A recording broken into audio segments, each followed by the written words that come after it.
Well, I want to change speeds just for a minute so that I don't blow a gasket. My dear wife is talking with some of her friends in a little chat situation in cyberspace or somewhere on their godless devices. And the discussion came up as to whether or not Lila Rose and the people who continually expose Planned Parenthood by getting in there and pretending to be someone who they're not, whether those people are sinning. I'm not making this up, all right? Some really good people are thinking that, well, you're lying to them. That's not right. Now, the latest debacle is that Planned Parenthood has been found out to be illegally harvesting and selling human body parts. Aborted babies, dismembered, and their bodies being sold on the black market, okay? If this is not from hell, I don't know what is.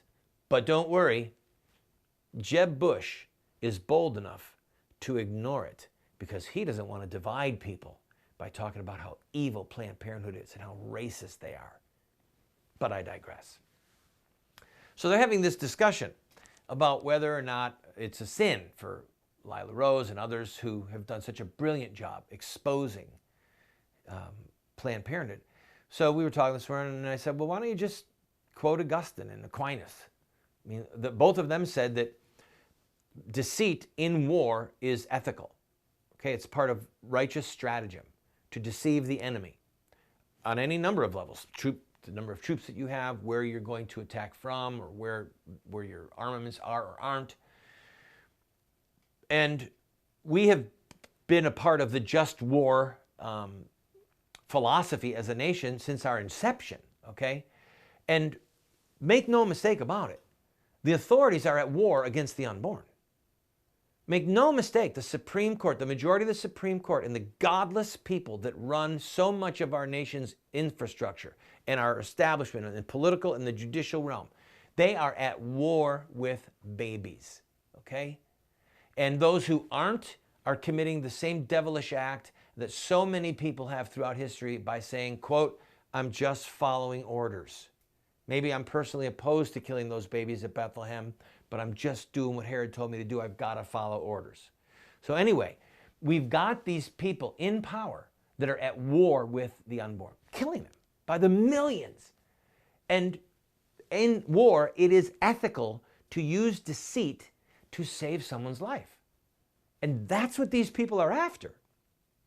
Norman Geisler, if any of you can remember that name, he used to be on staff at a major Christian college, who I won't name because I love the people. Thank God he's no longer there. But I actually debated him once, an impromptu debate. He wanted to take me on in front of people, in front of a camera. And Norman Geisler, all right, this is an evangelical so-called thinker. He said, and I'm not making up a syllable of this, he said that Corrie ten Boom and the people in the Dutch underground who hid the Jews from the Nazis were sinning.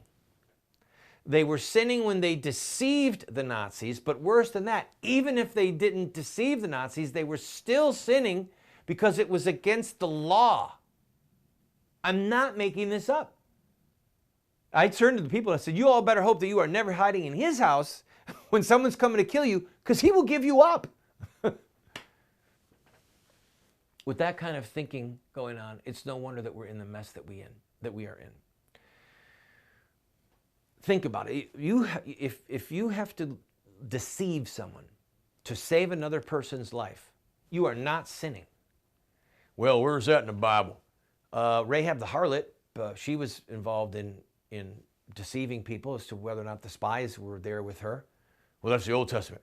Well, the 3 Hebrew midwives who were ordered by Pharaoh to kill the newborn Jews, they said to Pharaoh, the Jewish women are really strong and vivacious, and they deliver the baby before we even get there, and then they hide the kid, and we wanted to get the kid and throw it in the river like you said, but we just couldn't do it.